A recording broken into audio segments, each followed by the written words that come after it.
오늘의 주요 뉴스입니다. 코로나19로 중단됐던 해넘이와 해돋이 행사가 3년 만에 전국 곳곳에서 열려 명소마다 많은 인파가 몰렸습니다. 대면으로 진행되는 보신각 제야의종 타종 행사에는 10만 명 이상이 찾을 것으로 보입니다. 북한이 올해의 마지막 날인 오늘 동해상으로 단거리 탄도미사일 3발을 발사했습니다. 어제 우리 군이 고체 연료 추진 우주 발사체 시험 비행에 성공한 데 대한 맞대응으로 풀이됩니다.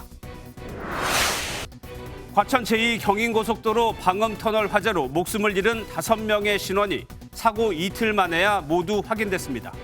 사망자 중에는 함께 찜질방으로 가던 어머니와 딸도 있었는데 유가족들은 누구도 피해자에 대한 지원에 나서지 않는다며 울분을 토했습니다.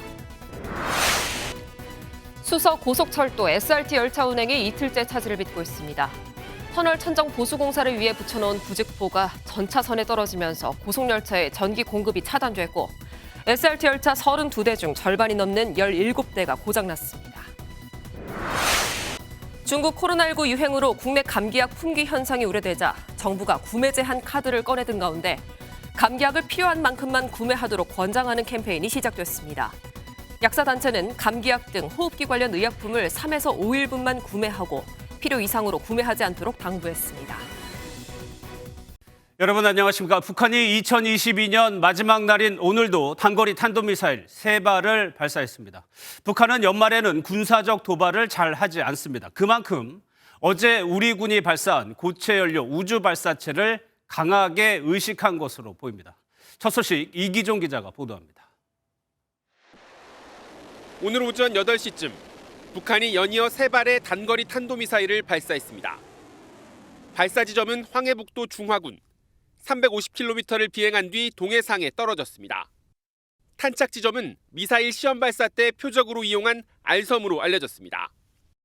북한의 탄도미사일은 350여 킬로미터를 비행 후 동해상에 탄착하였으며 세부 재원은 한미 정보당국이 종합적으로 분석 중에 있습니다. 중화군은 평양에서 남쪽으로 60km 떨어진 곳으로 군사시설이 있지만 미사일 발사가 이루어진 건 이번이 처음입니다. 3발 모두 이동식 발사 차량이 이용됐고 발사체는 고체 연료 추진 방식의 KN 계열 단거리 탄도미사일로 알려졌습니다. 어제 우리 군의 고체 연료 추진 우주 발사체 시험 비행 성공에 대한 맞대응으로 보입니다. 북한의 탄도미사일 발사는 지난 23일 이후 8일 만으로 올해에만 38차례에 걸쳐 탄도미사일 발사 도발을 감행했습니다. 군은 북한의 탄도미사일 발사는 중대한 도발이자 유엔 안보리 결의 위반이라고 규탄하고 즉각 중단을 촉구했습니다. 또 한미 군 당국의 긴밀한 공조 속에 압도적인 대응 능력을 바탕으로 대비 태세를 유지해 나가겠다고 밝혔습니다.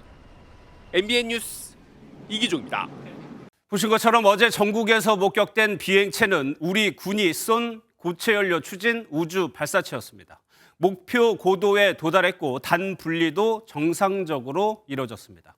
전문가들은 남북 간 기술 격차를 한층 더 벌렸다고 평가했습니다. 김순철 기자의 보도 보시고 남은 궁금증은 뉴스 추적에서 살펴보겠습니다. 비행체가 섬광을 내뿜으며 하늘로 솟구칩니다. UFO 아니야? 계속 올라가고 있어, 계속. 국방부는 국방과학연구소가 어제 오후 6시 인흥 시험센터에서 발사한 고체 연료 추진 우주 발사체가 성공했다고 밝혔습니다. 비행 고도는 450km, 단 분리도 정상적으로 이뤄졌습니다. 고체 연료 우주 발사체는 현무 미사일 개발을 통해 기술을 축적해 왔습니다. 현재 한국은 우주 기반 정찰 자산의 80% 이상을 미국에 의존하고 있습니다. 지난 3월에 이어 이번에도 또다시 발사에 성공하면서 우리 군은 독자적인 우주 기반 정찰 자산 확보에 한 발 더 다가섰습니다. 오는 2025년쯤이면 완성체 발사도 가능할 것이란 전망이 나옵니다. 북한의 고체 연료 추진 발사체인 북극성은 단 분리 능력이 입증되지 않아 우리의 이번 발사 성공은 남북 기술 격차를 한층 더 벌렸다는 평가가 나옵니다. MBN 뉴스 김순철입니다.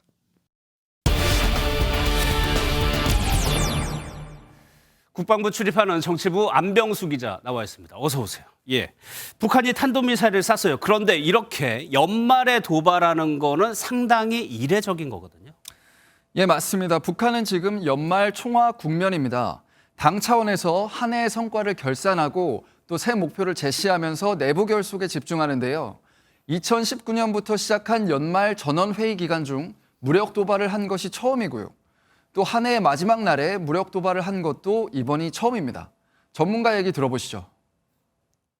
우리 측의 미사일 발사에 대해서는 괜찮고 북측의 이런 탄도미사일 발사에 대해서는 위반 금지 이런 이중 기준에 대한 항변의 성격도 담긴 것으로.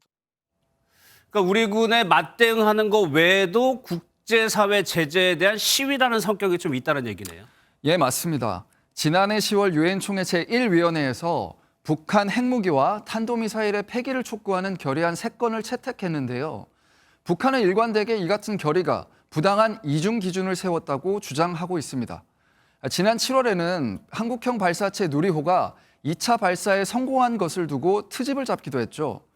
북한 선전 매체는 북의 우주 개발은 평화적인 목적이어도 도발과 위협으로 간주한다면서 국제사회에 대한 불만을 노골적으로 드러낸 바 있습니다. 예, 우리 고체연료 우주 발사체 이야기도 좀 해보도록 하겠습니다. 앞서 리포트에서 보긴 했지만 상당한 수준에 올라와 있는 건가요? 국방부 당국자는 독자적인 우주 기반 감시 정찰 분야의 국방력을 강화했다고 평가했습니다. 예. 쉽게 말하면은 당장은 아니지만 우리만의 고체연료 우주 발사체를 갖게 될 발판을 마련했다는 건데요. 발사체를 통해서 다수의 소형 위성을 지구 저궤도에 올리게 되면 감시 정찰력이 크게 올라갈 것으로 관측됩니다. 우주 발사체의 필수 기술인 대형 고체 추진 기관, 페어링 및 단분리 기술 등 기술 검증까지 이루어진 것으로 파악되는데요. 실제로 발사 장면을 보실까요? 예. 발사체가 구불구불하게 올라간 흔적이 포착되는데요. 이것은 2단과 3단이 분리되면서 발사체가 방향을 조정하는 과정에서 생긴 현상으로 군 전문가들은 분석하고 있습니다. 예. 앞서 안 기자가 얘기한 대로 북한은 지금 노동당 전원회의를 하고 있습니다. 지금 남북관계가 워낙 경색돼 있어서 이 회의가 끝나고 나면 혹시 중대한 결정이 나올 가능성, 그건 어떻습니까?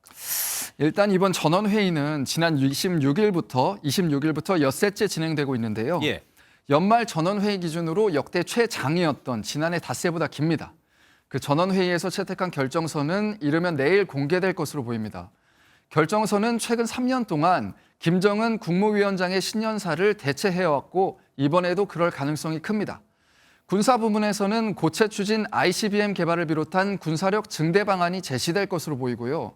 대남 메시지와 관련해서는 핵무기 고도화와 관련해 이전보다 더 강경한 입장을 내놓을 가능성이 큽니다. 알겠습니다.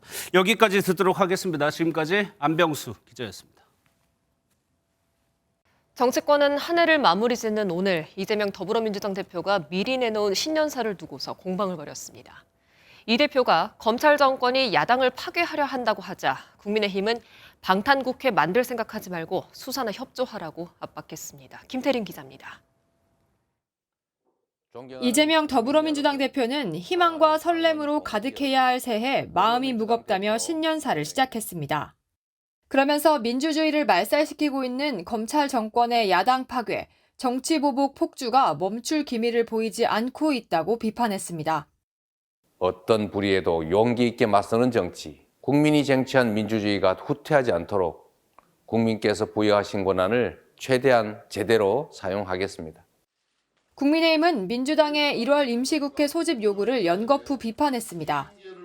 이재명 대표의 체포를 막으려는 방탄국회를 위한 계산이라는 겁니다. 밀쳐졌던 민생을 다시 끌고 나와 대놓고 방탄국회를 열자고 합니다.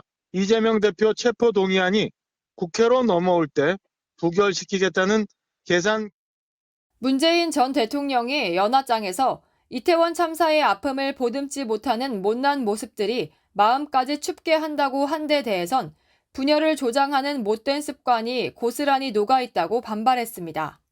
올해 마지막까지 여야의 검찰 수사 등에 대한 공방이 이어지는 가운데 내년에도 강경 대치는 계속될 전망입니다. MBN 뉴스 김태림입니다.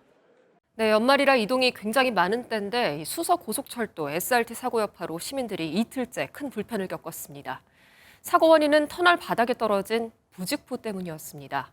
이 부직포가 전 차선에 떨어지면서 전기 공급이 차단됐고 부직포를 밟고 달린 열차 17대가 고장이 났다고 합니다. 김경기 기자입니다.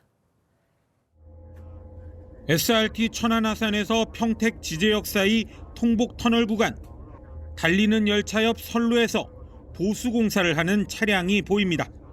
방수공사를 하며 천정에 붙여놓은 부직포가 전차선으로 떨어지자 긴급 보수에 나선 겁니다. 그런데 달리는 SRT 차량이 전차선에 떨어진 부직포를 줄줄이 밟고 지나가면서 문제가 커졌습니다. 부직포 조각이 열차로 빨려 들어가 전기 공급에 문제를 일으킨 건데 32대의 SRT 열차 중 절반 이상인 17대가 고장이 났습니다. 특히 7개 열차는 달리던 중 엔진에 이상이 생겨 승객들이 다른 열차로 긴급히 갈아탔습니다.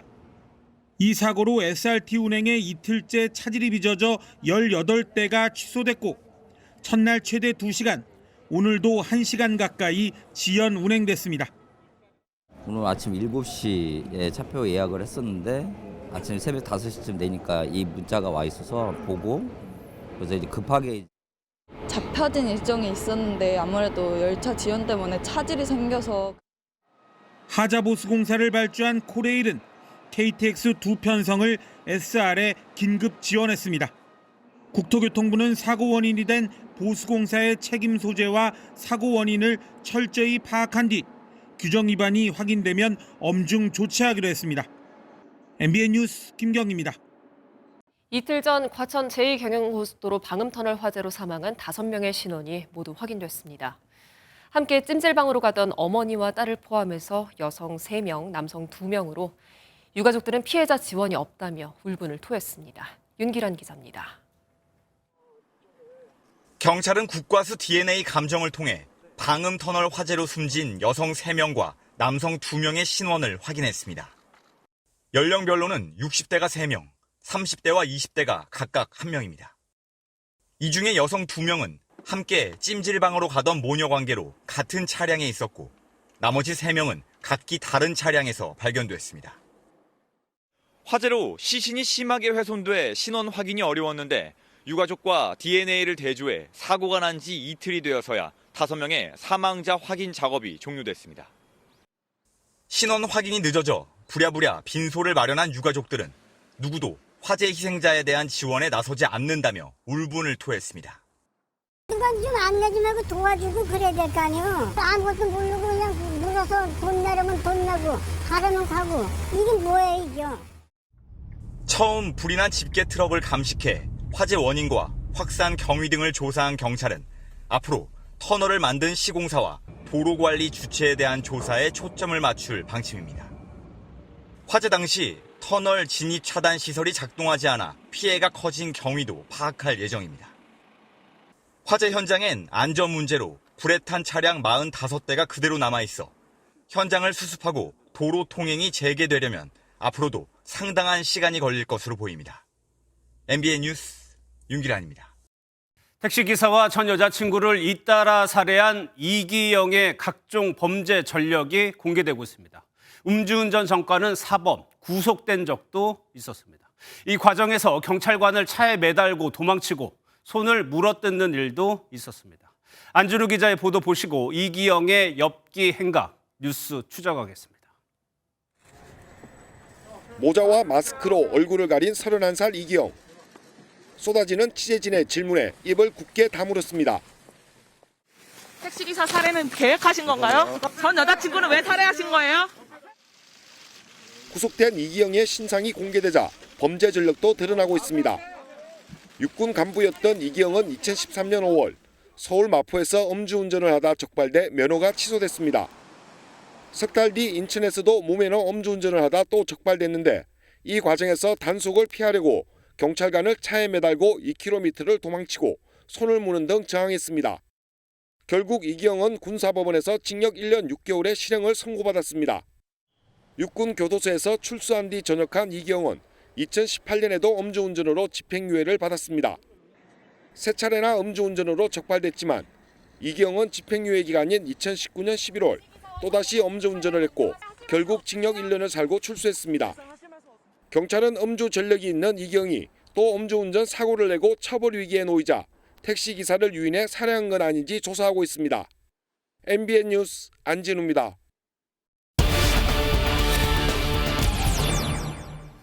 네, 사회부 오지혜 기자 나와 있습니다. 어서 오세요. 네. 예, 도대체 이기영이라는 사람이 어떤 인물인지 궁금한데 사이코패스 검사했죠? 네, 맞습니다. 저희 취재진이 확인해 보니 그제 목요일 이기영의 사이코패스 여부를 확인하는 검사가 한 차례 이루어졌습니다. 다만 당장 결과가 나오는 건 아니고요. 신뢰도 때문에 프로파일러가 적어도 3번은 면담하는 게 정설이라 결과는 조금 더 걸릴 것으로 보입니다.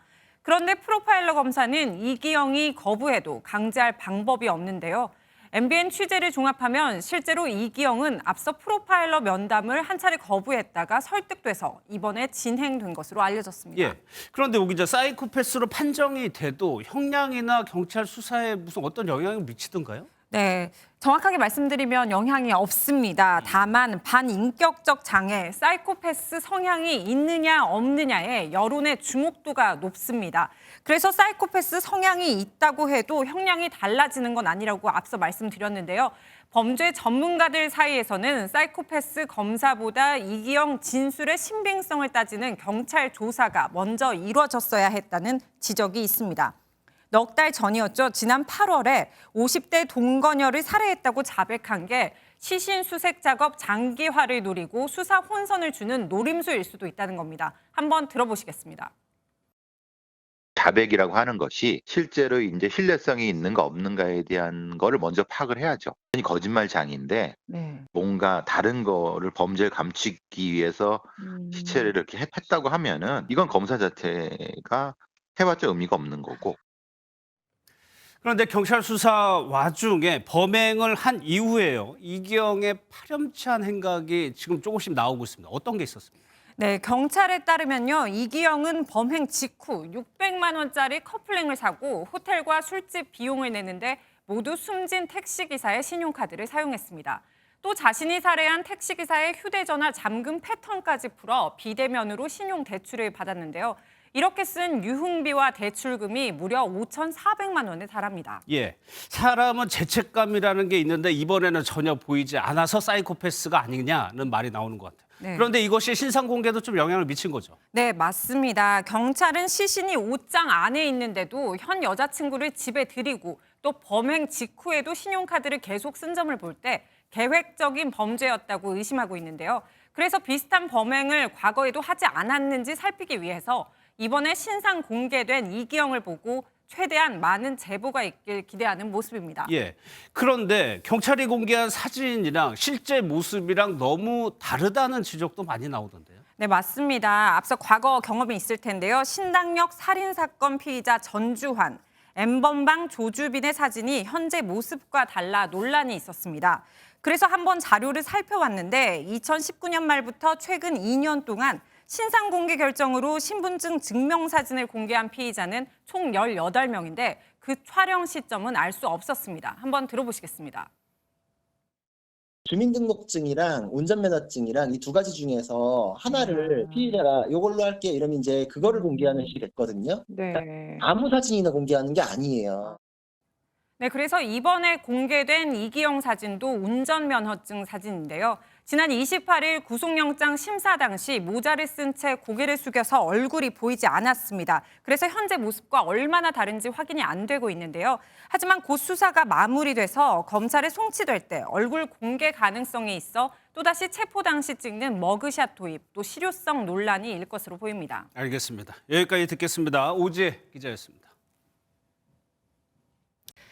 2022년의 마지막 날인 오늘 시청자 여러분들께서는 어떤 느낌으로 마무리하시는지요? 마지막이라는 단어에서 아쉬움이 크게 남기도 하고요. 다시 한번 희망과 도약을 다짐하게도 됩니다. 시민들은 어떤 마음으로 오늘을 보내는지 들어봤습니다. 해넘이 현장에서 장덕진 기자가 전합니다. 2022년 마지막 날의 해가 작별 인사를 보냅니다. 노을로 붉게 물든 하늘을 보며 해넘이객들은 한 해를 되돌아봅니다. 좋았던 일은 개인적으로 월드컵에서 좋은 성적을 낸 것 같아요. 안 좋았던 일은 이제 한 달 전쯤에 있었던 그 모든 국민에 울리게 했던 참사가 가장 슬픈 기억에 남습니다. 가장 서쪽에 있는 포구라는 뜻을 가진 인천 서구 정서진에는 올해 마지막 해를 보기 위해 찾아온 시민들로 북적였습니다. 코로나19 확산으로 3년 만에 열린 해넘이 행사장에는 1,000명이 넘게 찾아왔습니다. 또 다른 해넘이 명소인 부산 다대포에서도 새해 희망을 그리는 인파가 가득합니다.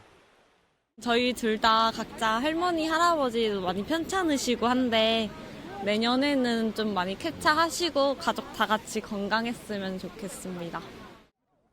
함께 해를 보러 온 연인은 모두가 힘나는 새해를 꿈꿉니다. 지금처럼 다 같이 행복하고 주변 사람들이랑 잘 지내는 게 가장 큰 소망인 것 같아요. 대한민국 화이팅! 개묘년 새해 첫 태양은 독도에서 오전 7시 26분 힘차게 모습을 드러낼 전망입니다. MBN 뉴스 장덕진입니다. 네, 새해 모두가 건강하시길 기원하고요. 서울 종로 보신각에선 제야의 종 타종 행사가 열립니다. 3년 만에 열리는 대면 행사이기 때문에 많은 시민들이 모일 것으로 예상되는데요. 이 시각 현장 소식도 알아보도록 하겠습니다. 자, 장명훈 기자, 지금 뒤로 보니까 시민들 많이 오셨네요. 네, 그렇습니다. 꽤 쌀쌀한 날씨지만 벌써부터 이곳 보신각은 시민들로 붐비고 있습니다.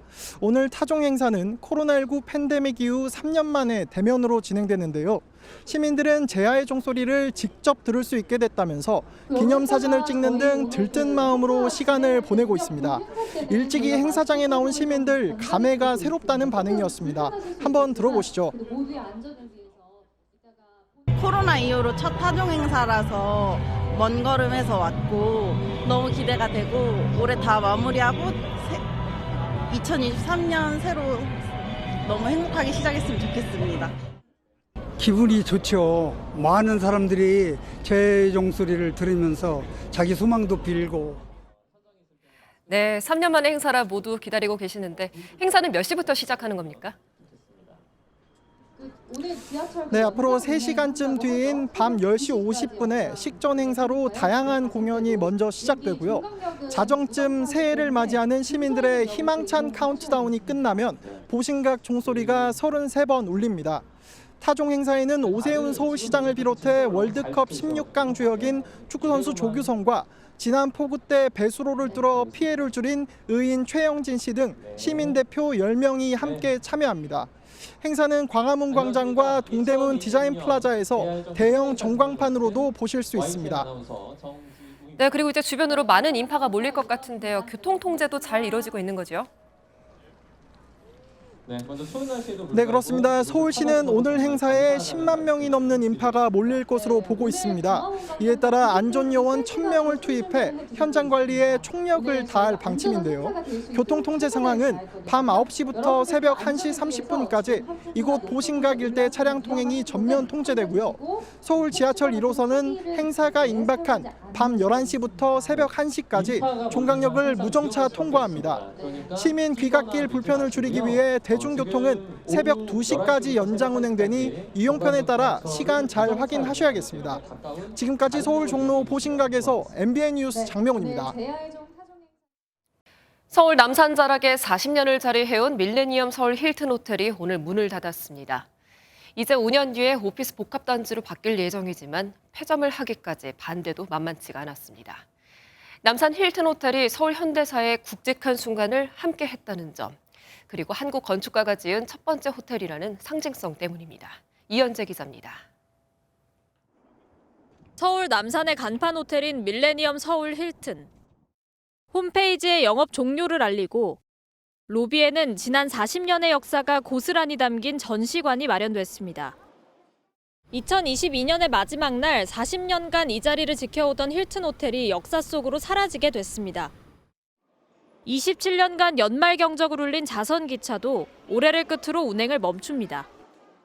매년 기회가 될 때마다 기차를 보러 왔었는데 진짜 마지막이라고 하니까 아쉬워서 아이 데리고 왔어요. 너무 아쉽고 그리고 앞으로도 또 이렇게 자전열차 같은 거 다시 또 볼 수 있는 기회가 있었으면 좋겠습니다. 소유주인 이지스 자산운용 측은 현재 건물을 허물고 2027년까지 오피스 복합단지를 건설하기로 했습니다. 한국 건축의 교과서라 불리는 1세대 건축가 김종성 씨가 설계한 호텔이다 보니 건축계에선 철거를 반대하는 목소리를 내기도 했습니다. 근대 건축 문화의 유산의 관점에서는 특별한 가치가 있는 건물이다. 보완이나 리노베이션을 통해서 존치를 하면서도 거시적인 상업적 가치를 만들어낼 수 있는 방법이 없을까. 대우그룹 소유였던 힐튼 호텔은 IMF 외환 위기를 거치며 매각됐다가 결국 불혹의 역사를 뒤로 한 채 문을 닫게 됐습니다. MBN 뉴스 이현재입니다. 중고 화물 트럭 시장이 꽁꽁 얼어붙었습니다. 건설 경기가 어려운 상황에 금리마저 오른 탓인데요. 대형 화물차 중고 가격이 1억 원이면 연간 할부이자만 1,500만 원인데 화물차 기사들이 일을 할수록 빚만 늘어나서 문제입니다. 박규환 기자가 현장 목소리를 들어봤습니다. 경기도 시흥의 중고 화물차 매매 단지. 주인 없는 대형 트럭들이 빼곡히 주차돼 있습니다. 최근 건설 경기 침체로 수요가 줄어든 데다 차량 대금을 빌리기도 힘들어지면서 시장이 얼어붙은 겁니다. 지금 대형차 하시는 분들이 사실 일해봤자 남는 게 없어요. 할부금 내고 기름값 내고 하면 다 집으로 가져갈 생활비가 안 되기 때문에 전부 다 보류를 하고 있고. 레고랜드 사태 이후 자금 조달이 어려운 캐피털사들이 대출을 줄이고 있는 데다 할부금리가 최근 13에서 15%까지 오르면서 이자 부담은 눈덩이처럼 커지고 있습니다. 이런 대형 화물차의 경우 중고 거래 가격이 1억 원 가까이 형성돼 있는데요. 이런 경우 연간 부담해야 하는 이자 비용만 1,500만 원에 달합니다. 화물기사의 경우 평균 한 달에 1,300만 원을 버는데 기름값과 고속도로비, 할부이자를 제하면 온전히 가져가는 돈은 고작 200만 원 남짓입니다.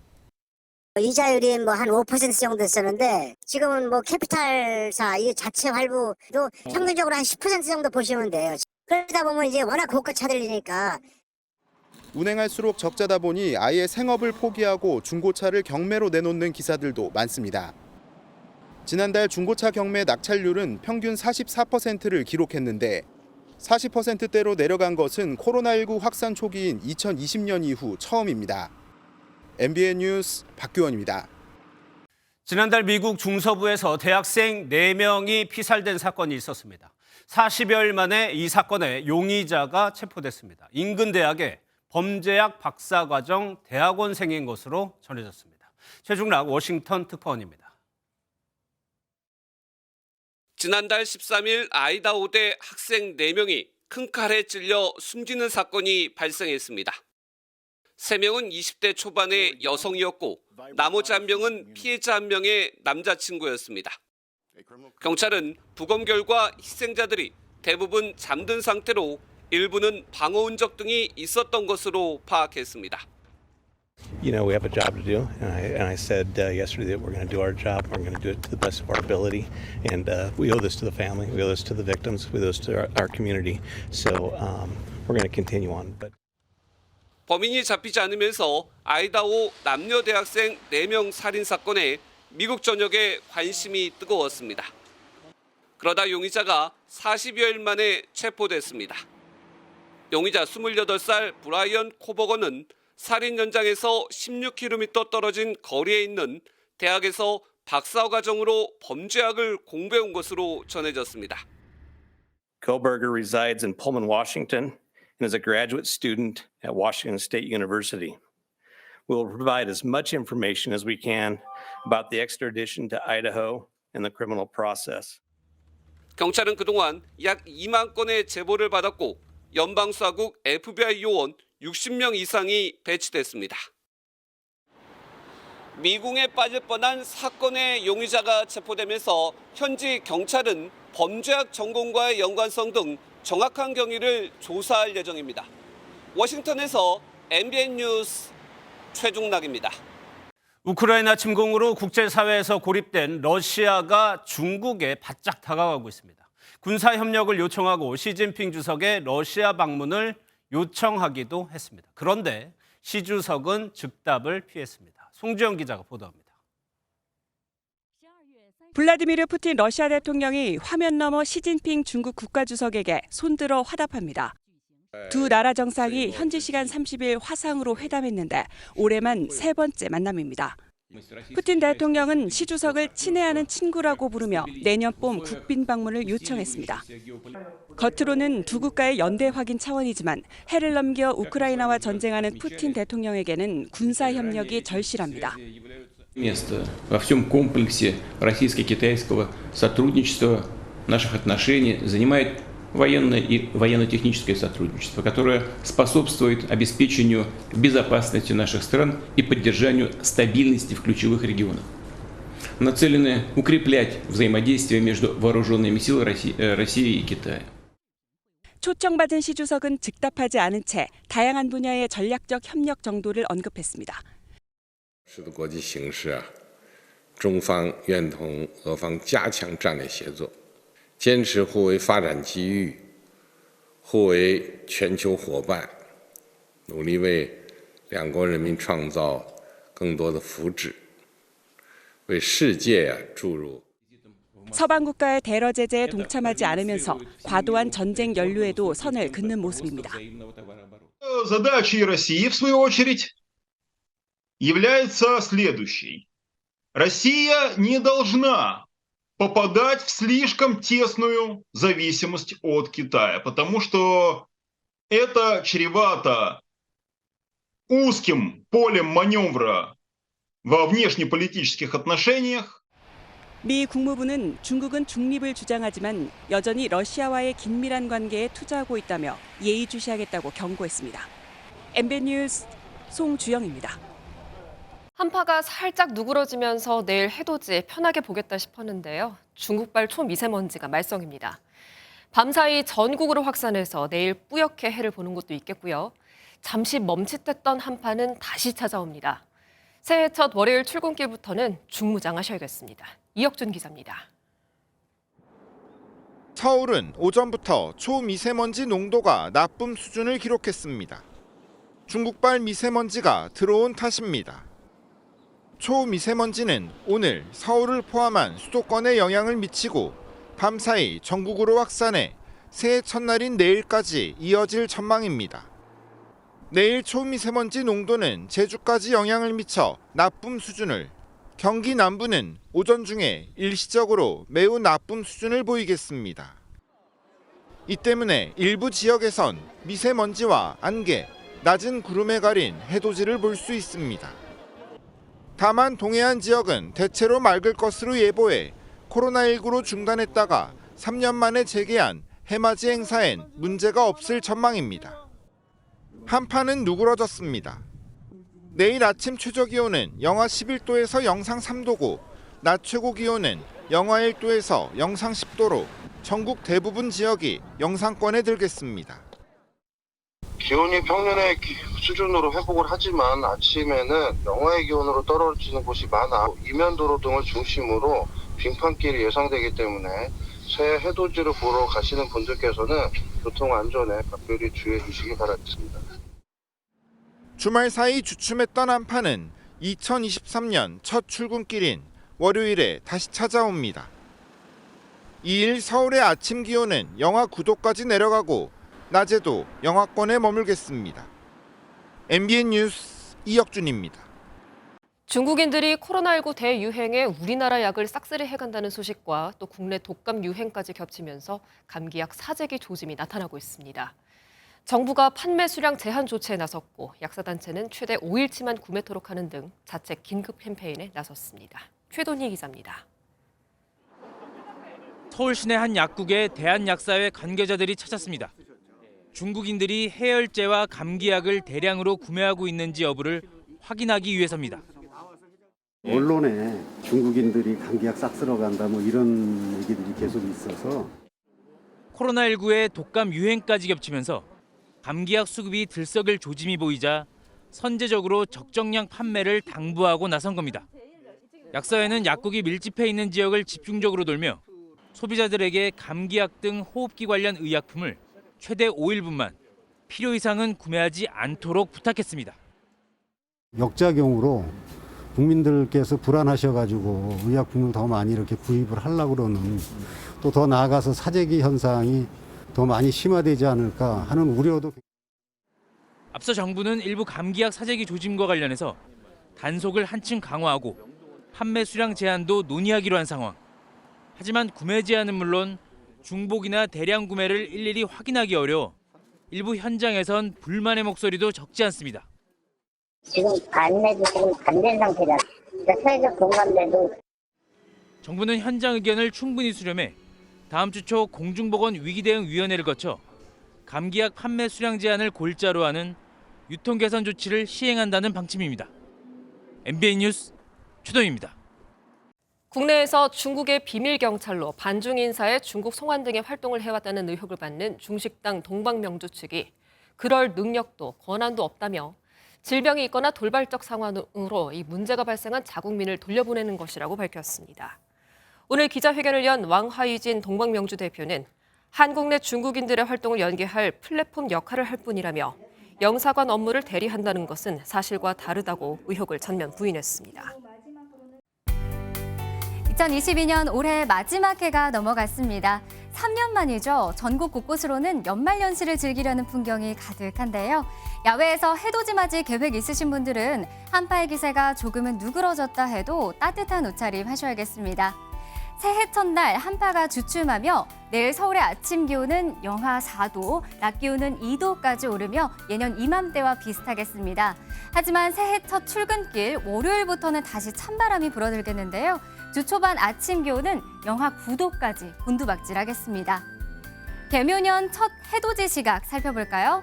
대부분 지역에서 낮은 구름 사이로 동해안 지역은 비교적 선명하게 해를 맞이할 수 있겠습니다. 2023년 첫 해는 독도에서 오전 7시 26분에, 서울에는 오전 7시 47분에 떠오를 것으로 보입니다. 2023년 개묘년 검은 토끼 해가 얼마 남지 않았습니다. 토끼는 뒷다리가 길어서 내려가는 일은 어렵지만 올라가는 일은 그 어느 때보다 빠르다고 하죠. 상승의 기운 가득한 한 해 맞으시길 바랍니다. 지금까지 MBN 기상캐스터 박선아였습니다.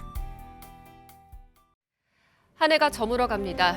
이우진 기자가 화성 전곡항에서 전해온 해넘이 모습 보시면서 편안하고 따뜻한 밤 보내시기 바랍니다.